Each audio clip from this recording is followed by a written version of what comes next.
So, real quick, post-World War I, we have everyone kind of fighting over Germany's intellectual rights because we just kind of steal it straight out. The British build their own Zeppelin, not fully understanding the design that they'd stolen. And so they build one of those high-altitude ones, right? Like, oh, this is the best they had. Yeah, but it was never actually meant for low-altitude stuff and turns in that thick air. Oh. It rips itself apart and crashes, and the British go, we're out. We're out forever. I should mention when you go up in altitude, the pressure drops, right? Yes. So if you release a balloon, the balloon expands as it goes up. And if it expands enough, it'll pop. And so if you want a high-altitude balloon, what you do is you partially inflate it at the ground, and then as it goes up, it fully inflates. So imagine if you're on the ground with a balloon that's designed for high altitude, it's not going to be very rigid. So if you try to turn, yeah, exactly. Yep, that's exactly what happened. They tried to take a sharp turn, and this high-altitude balloon, which was meant to only be viable at ridiculous altitudes, just rips itself apart. The British say, we are out forever. But the Americans, in the meantime, and the Americans have an interesting thing going on where they have all of a very special material, an alternate lifting gas called helium, which we're going to get to here in. Well, I don't know. Should we get to it now? Let's talk about lifting gases real quick, because it's going to be important when we get to the Hindenburg. Because that's modern. That's what they always say is, oh, well, hydrogen's flammable, just use helium. Right? Like it's that simple. Now, Cody, long as we got you, we're going to have to circle back to the Zeppelin, to the Hindenburg. Yes. Because we can't have a night about dirigibles without going over the Hindenburg. But it has to be addressed. All right. Cody, like I said, a lot of your training is as a geologist, which kind of factors into this, and you have a lot of this other experience. Why can't we just have more helium? Why can't we just do helium instead of hydrogen on these vast scales? So helium, as it turns out, is the second most common element in the universe after hydrogen. Nice. So Sounds good so far. So why don't we have very much helium down here on the Earth? Did it all just float away? The sun's got a lot of helium. Exactly. Helium is so light that it is able to escape the planets with low gravity. Jupiter is big enough that it's able to hold on to its helium, but Earth is not. So if you think about gas molecules as little particles, which they are, if you send one off at the average velocity, so if you have an oxygen molecule and you have it go up about 300 meters per second is the average velocity of gas molecules in the air, it's going to go up, and as long as it doesn't hit anything else, it'll lose speed just like a bullet fired up. 300 meters per second, it's going to fly up for about 30 seconds before it reaches the apex. Something like 4 kilometers in altitude it would gain, but it would come back down. Okay. Helium is, for the same energy, it moves about 3 times as fast. The 1/2 mv squared, the m is about 1/8 as much as an oxygen molecule. Gotcha. Same energy, but a much lower mass, and so we've got a... So helium is able to go much higher. Still not able to escape the Earth completely on average. If you replace the atmosphere with helium, it'd still take a long time for the atmosphere to leak off. But we'd be dead by then. Don't worry about it. The gases at the very... Because the gases don't all move at the average speed. The average speed is the speed of sound, but it's actually like a bell curve, a distribution of speeds. And the very end of the bell curve, the very tail end, that's where they're moving the fastest. For oxygen, there's very little going fast enough to actually escape the Earth, or to an altitude that the sun can then blow it off. Helium is much more likely to be able to get up high enough that the sun blows it away because of its lower mass. It's for a given energy, it's able to go much faster and reach escape velocity much more easily. So you're saying that these light helium molecules just pop up high enough that solar winds just rip it off our planet and blow it out into space? Exactly. Jerk. Well, then my question is, why do we have any helium? Sounds like it would just all go away. The Earth is actually making helium. See, there's heavy elements in the Earth that decay. So if I have a piece of uranium ore here, Of course he does. turn my Geiger counter on, you might be able to hear it. I was not told about this. See, Wow, that's the sound of radiation, boys and girls. so I'm actually not even picking up the alpha particles coming off. That's the secondary radiation from the daughter products and the X-rays from the ion scattering. Alpha particles are very low penetrating. They can't even get out of this bag. If you could pick up the alpha particles, this would be screaming a lot louder. Wow, so can I see it? Yeah, it's safe to handle as long as you don't eat So- any of it. You're telling me that inside this bag, we essentially have a bag full of alpha radiation that just can't get out?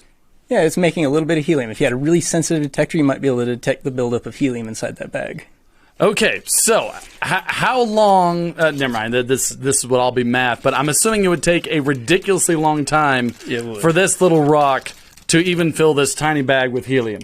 I did the math assuming- on it, and it probably produces about a milliliter of helium per million years for that Okay, rock that big. a milliliter. For those of you trying to picture that at home, that is 1 cubic centimeter, a little bit smaller than a standard 6-sided die. And so we can get one of those every million years with Cody's rock here. How long would it take you to produce that much hydrogen using any method of your choice? Fractions of a second. Fractions of a second. Yeah, So hydrogen is lighter than helium. You'd expect the hydrogen to leave as well. But hydrogen is chemically reactive. Helium is not. So hydrogen binds to oxygen, which makes it heavier, and it drags it down, keeps it on sticky. the Earth. So all the hydrogen that's created goes up, reacts with the oxygen, and then rains down upon us, yes? Literally. Literally. Science is so cool! Most of the mass of the Earth's atmosphere that is being lost, the flat earthers, they're always like, well, what's keeping the atmosphere down? Well, it's gravity. The particles, they can't get up. The gravity slows it down and brings it Same back. thing keeping you down. But the Earth does lose a little bit of gas. It's constantly losing gas. And most of the gas that it loses is the lighter stuff like helium and hydrogen. So, if a pond full of algae makes a little bit of hydrogen gas, the hydrogen gas goes up, it doesn't react right away, it can actually leave the planet. So the Earth is losing tons of hydrogen every second. Okay, so like I said, I want to return to the question, how do we have any helium at all then? Right. So because we have the heavier elements, the uranium, which the unstable nuclei, it's like a bubbling pot. The helium is a very stable configuration of 2 protons, 2 neutrons. And this is a random process. The nucleus is bouncing around. It's got all this extra energy. It'll kick off a little particle of the helium, which is the helium nucleus. The strong nuclear force will just pull it back. But occasionally it'll get just a little bit far enough away that the strong nuclear force isn't able to overcome the repulsive effect of the electrostatic force. And so the helium nucleus will shoot off at near the speed of light. Just shoot off, and then it'll crash into other atoms, pick up some electrons, and then become helium. So you're telling me, so the other day, I had a helium balloon, right? And I breathed it in to do the funny voice for my son, who was traumatized, by the way. Not the point of the story, but he was just terrified of that, never doing that again. But you're saying that every single helium atom in there was at one time a radiation off of Yes. radioactive materials? That's awesome. So, something just happened. Oh, it's all good. So, the way we're able to collect that gas over long periods of time is just co-produced with natural gas. So you've got natural gas, it's mixed with dirt, which has a little bit of uranium in it. The uranium decays, turning radium, thorium. down the decay series, producing helium along the way. And the helium mixes with the natural gas and then gets trapped in pockets or voids in the earth. So essentially, helium on the surface will jump into almost outer space and get ripped off by solar winds. Right. So the stuff that we have is literally trapped by the Earth's core, and we mine it. Yes. You take it out, extract it from the natural gas. Okay. Yeah. During the time of the Hindenburg, which we're about to get into, the world had, I believe, a grand total of 2 helium vents. They didn't know how to mine for it, but there was actually a leaking of helium, and they were both in the United States. And the United States did not share. The Hindenburg was actually designed to use helium. It was a helium-based design, and then the U.S. said, nah, ain't doing it. Yeah, well, we even had some difficulties when we launched the USS Shenandoah, which was one of our big airships. We had to dedicate literally all of the helium that we had in the United States to this one project. We were using up a huge amount of helium for airships. I don't know if we mentioned why we would use helium other than hydrogen. Oh, yeah. Let's talk about lifting gases. It's just helium's not reactive. I think I may have said Yes. That is, if anything, an understatement. Helium is not only not as reactive as hydrogen, it is the lightest noble gas. You can't react it to anything. Are there any exceptions to that, Cody? Do you know of any helium reactions? Under I know certain of conditions exceptions. it might react with fluorine or something. Yeah, Everything reacts with fluorine. I don't know. But yeah, you could not light this with a blowtorch. It would put out fires, right? So this is a perfect lifting gas, except for we cannot produce it. This is a limited thing that we have to mine. We could actually create it with more radiation, but you're talking, nuclear fusion on a ridiculous level? Fusion reactors should be able to make helium. Yeah. Would they be able to produce it in large enough amounts to make me a floating sky island? Probably not. Anyway, back to hydrogen. It would Quick still be side note. very expensive. Okay, quick side note before we get back to lifting gases.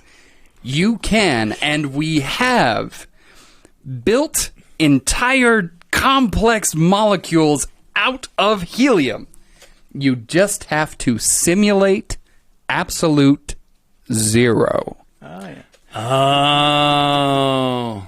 Because real absolute zero is impossible, but if you throw it in a hypervelocity molecular beam, you can create a directional absolute zero and build molecules out of noble gases. What? I mean, at Anyway. that point, you're just got a cloud of probability and quantum weirdness. they exist for like fractions of a second, but okay, but lifting gases. So if we go all the way back to the Montgolfier brothers and their flying sheep, they were using hot air. Hot air is less dense than cold air, so it gets a buoyant force. Okay, that is our lowest level. And warm air is still going to try to escape through your balloon. Okay.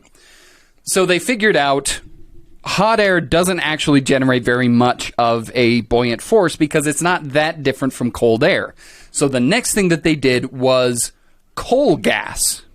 And I don't know very much about coal gas, but Cody, you mentioned that you know something about what it is. Oh, the coal gasification. Yes. So coal is made of lots of complex molecules, mostly carbon and hydrogen. You heat it up, those break apart into simpler molecules, so you end up with a gas that's primarily carbon monoxide and hydrogen gas.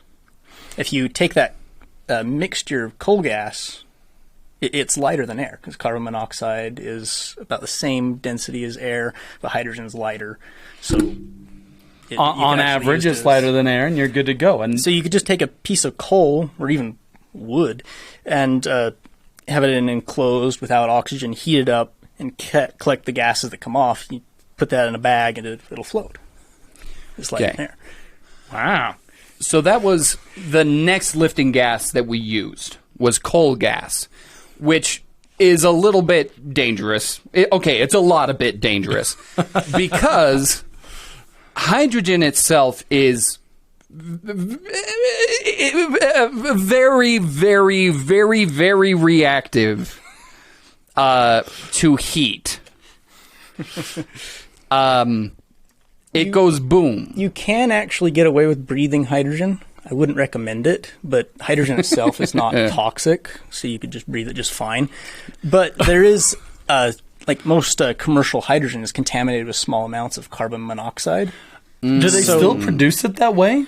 They use natural gas now.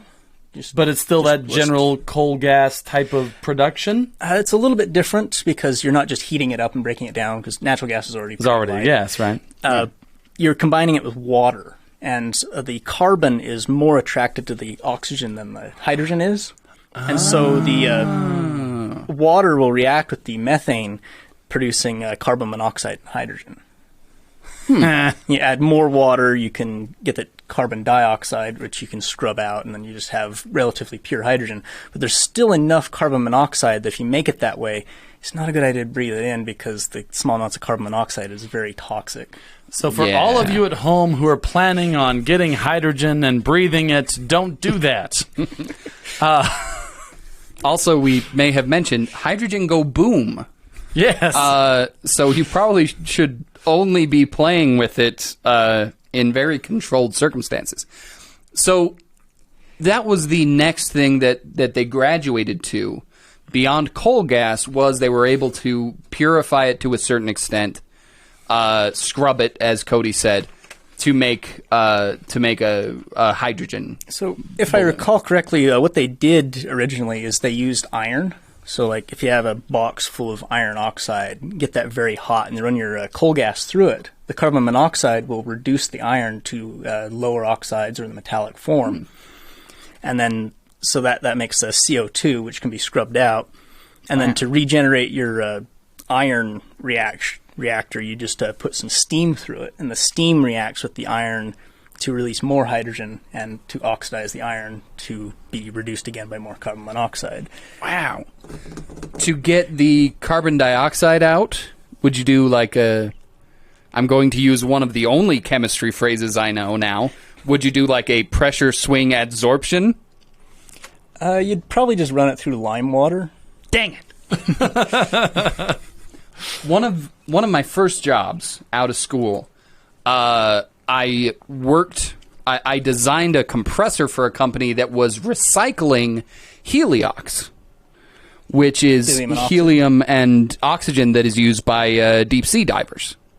Okay, because I see what they're doing there. Yeah, because the whole problem with deep sea diving is when you try to come back up, nitrogen bubbles form in your blood, and it feels like your bones are on fire, and then you die. So instead, they use heliox, and helium doesn't have as much of a problem with that because it doesn't absorb or doesn't dissolve into water very easily. Yeah. So yeah, we had these great big compressors to run pressure swing adsorption cycles, where you take a gas and you pressurize it onto a medium. In this case, I believe it was an activated carbon medium, and the molecules essentially, under high pressure, get stuck. And then you can vent away all the stuff you don't want, put on a negative pressure, and it pulls out those molecules. I don't think they had I that know chemistry things back in the oldie days, though. Yeah. I actually love hearing the old processes. I love how people came up with this stuff.